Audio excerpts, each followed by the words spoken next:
A estratégia do dia. O podcast original da Bloomberg Linha.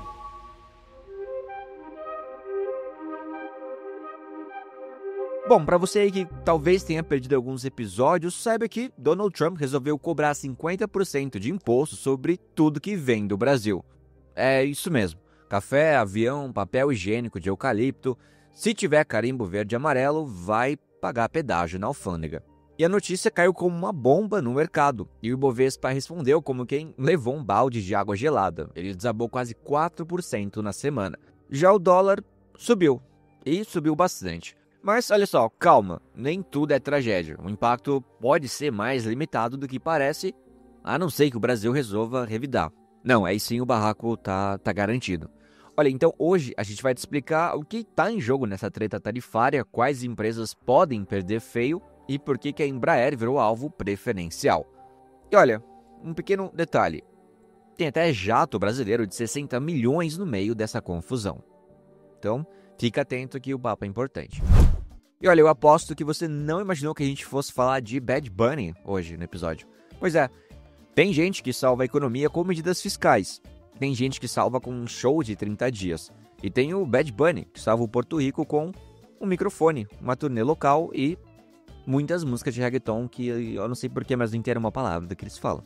Bom, enquanto o calor espanta os turistas e a energia cai, o Benito faz o oposto. Ele atrai gente do mundo inteiro, lota hotéis, movimenta o PIB e ainda faz a Moody's repensar a projeção. Aliás, quem precisa de FMI quando se tem um reggaeton bem feito? Então, hoje, a gente fala sobre como um show virou política, economia e turismo, tudo ao mesmo tempo. E se prepare, porque o Bunny não tá só fazendo barulho, ele tá fazendo história. Então, fica aqui com a gente no episódio de hoje e, claro, siga o nosso podcast caso você não tenha feito isso até agora. Ajuda a gente bastante e você vai ficar atualizado todos os dias do que acontece no Brasil e no mundo. Bora pro episódio. Bom, vamos lá. A semana terminou com uma notícia nada boa para o Brasil. O principal índice da Bolsa de Valores, o Ibovespa, teve a maior queda desde dezembro de 2022, caindo 3,59%. O dólar também subiu com alta de 2,28%. E tudo isso aconteceu por causa de uma decisão do presidente dos Estados Unidos, o Donald Trump, que foi de anunciar uma tarifa de 50% sobre todos os produtos que o Brasil exporta para os Estados Unidos. E tudo isso a partir de 1º de agosto. Ou seja, qualquer produto brasileiro que for vendido para os americanos vai ficar muito mais caro para entrar lá. Olha, desde o anúncio, economistas e analistas começaram a tentar entender o impacto disso tudo. A primeira reação foi de susto, mas com o passar dos dias, a avaliação é que o efeito pode não ser tão forte para a economia como um todo, olha, mas pelo menos por enquanto. Isso porque, mesmo os Estados Unidos sendo o segundo país que mais compra produtos brasileiros, cerca de 12% das exportações do Brasil vão para lá, a maioria do que vendemos são commodities, como carne, celulose e minério, que tem demanda alta em outros países também. Ou seja, existe a chance de só redirecionar esses produtos para outros mercados sem perder muita coisa. Mas isso não quer dizer que não há riscos, tá? Se o Brasil resolver responder com novas tarifas, a situação pode ficar ainda pior. Isso poderia bagunçar a economia de verdade, afetando juros, inflação e, claro, investimentos. As empresas exportadoras brasileiras são as que mais sofrem no curto prazo. O exemplo mais comentado é o da Embraer, aquela empresa de aviões, que vende muito para os Estados Unidos. Olha, para você ter uma ideia, as ações da empresa caíram 8,44% em apenas 2 dias depois do anúncio. Mesmo assim, no ano ainda acumulam valorização de cerca de 30%. Bom, segundo o banco UBS, a tarifa pode custar 70 milhões de dólares à Embraer e afetar em até 13% a receita prevista para 2026, dependendo de quanto a tarifa vai impactar. Apesar disso, um ponto a favor da empresa é que os Estados Unidos ainda dependem de um modelo específico de avião fabricado pela Embraer, o E175E1, isso para voos regionais. Outra empresa que pode sofrer bastante é a Suzano, do setor de celulose. O BTG Pactual estima que 19% da receita da Suzano venha da América do Norte, principalmente dos Estados Unidos. E o problema é que a demanda global por celulose está fraca. Então, não seria tão fácil encontrar outro mercado para vender esse volume todo. A WEG, que fabrica motores e equipamentos elétricos, também pode ser impactada, mas como ela tem fábricas em outros países como o México e os Estados Unidos, pode mudar a produção para fugir da nova tarifa. O Itaú BBA calcula que só 7% da receita da WEG depende diretamente de exportações do Brasil para os Estados Unidos. Além disso, empresas como a Tupi e a Maule Metal Leve também foram citadas como possíveis afetadas por essa nova política de tarifas. Já no agronegócio, a preocupação maior é com empresas como a Minerva, que exporta carne bovina, e a Jalles, que vende açúcar orgânico. A Minerva, para você ter uma ideia, tem cerca de 15% da receita ligada ao mercado americano e pode até conseguir vender para outros países, mas com lucro menor, já que os Estados Unidos acabam pagando mais. Já a Jalles exporta carne de 11% de sua produção de açúcar para os Estados Unidos, então o impacto, vamos combinar que seria bem relevante. Por outro lado, a JBS, que também vende carne, pode até se beneficiar, já que atua nos Estados Unidos e também na Austrália, onde os preços podem subir com a nova tarifa. Tá, e as commodities como minério de ferro, aço e petróleo? O impacto aqui deve ser menor. O setor de aço já enfrenta tarifa de 50% desde antes, e a Vale, uma das maiores mineradoras do mundo, quase não vende para os Estados Unidos. Só 1% da receita dela depende do mercado americano. No caso da Petrobras, que exporta petróleo, só 4% do que ela vende vai para os Estados Unidos. Ou seja, o efeito deve ser neutro. Mas se o Brasil decidir responder com tarifas também, isso pode aumentar os custos de importação para as refinarias brasileiras. Então, no fim das contas, a maioria dos analistas acredita que, apesar da bomba política, o impacto econômico pode ser administrável. O risco real está aí numa escalada de briga entre os dois países, o que poderia complicar muito mais a economia, principalmente se afetar a inflação e também os juros. E bora falar de Bad Bunny? Pois é, falaremos de reggaeton no episódio de hoje. Olha, os verões em Porto Rico costumam ser meio parados, caso você não seja uma pessoa que viaje muito. Sabe que o turismo dá uma caída, falta luz com frequência, mas nesse ano, o que trouxe um agito inesperado foi ninguém menos do que Bad Bunny. Pois é. A partir do dia 11 de julho, o cantor começa uma série de 30 shows seguidos no Coliseu de Puerto Rico. E isso já está fazendo uma baita diferença por lá. A agenda movimentou voos, hotéis e reservas, dando um gás na economia da ilha. A agência de turismo de Porto Rico, a Discover Puerto Rico, calcula que mais de 600 mil visitantes devem passar pela ilha durante esse período, o que é o dobro do normal para essa época do ano. E os shows devem injetar algo em torno de 181 milhões de dólares na economia local. Para ter uma ideia, nem o tradicionalíssimo Festival de San Sebastián atraiu tanta gente assim. Bom, a movimentação foi tão grande que até a Moody's Analytics, uma das principais empresas de análise econômica do mundo, resolveu atualizar a previsão de crescimento econômico da ilha por causa do efeito Bad Bunny. Ele, inclusive, postou no Instagram uma foto de uma mulher com uma plaquinha que dizia "Compre no local para o show do Bad Bunny", incentivando, o comércio local.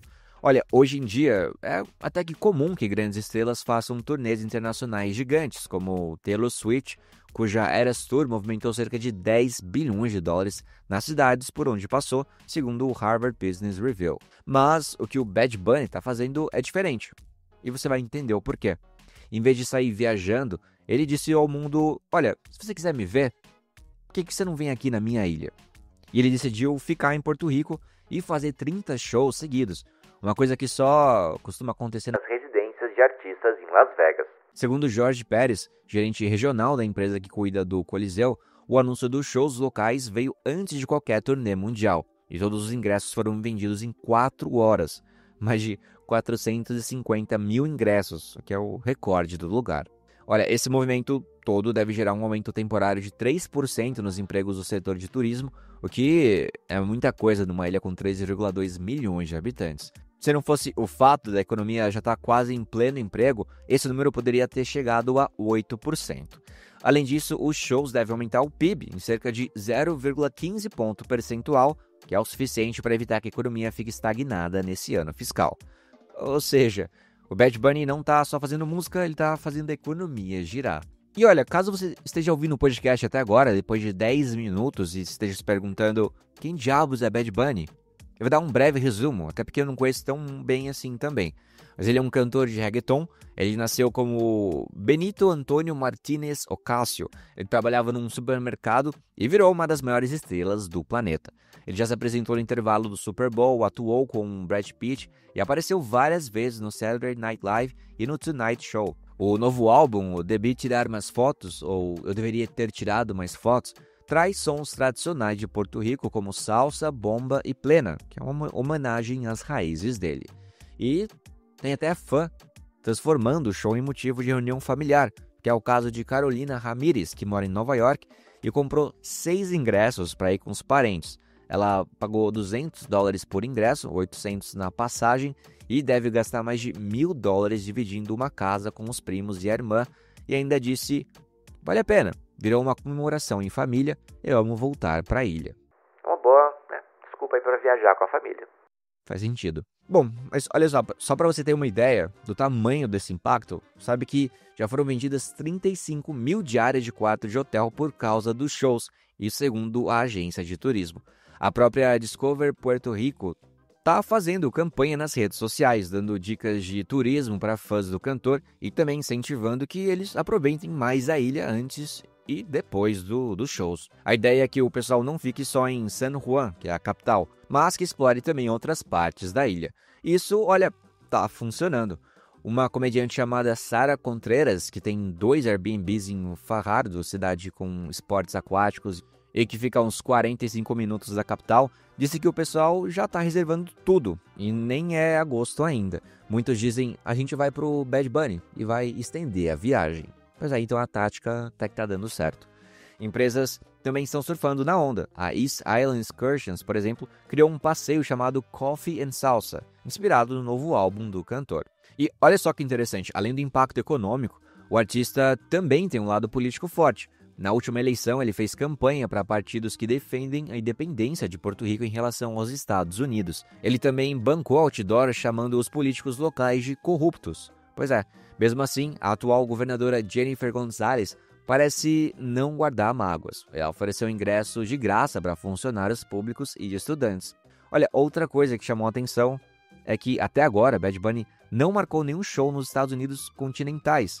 Muita gente acha que isso é uma forma indireta de protesto contra o governo americano, especialmente contra o presidente Donald Trump. Um professor de Yale chamado Albert Laguna, que vai dar um curso sobre Bad Bunny, disse que essa decisão do cantor de ancorar sua turnê em Porto Rico está trazendo à tona questões importantes. Por exemplo, como a ilha depende do turismo, a relação com os Estados Unidos e os desafios locais. Nas palavras dele, abre aspas, você pode criticar o turismo quanto quiser, mas aquela pessoa vendendo água na porta do estádio vai ter um mês bom. A vida é complicada e bagunçada, fecha aspas. Sim, professor de Yale, eu concordo, a vida é complicada e bagunçada.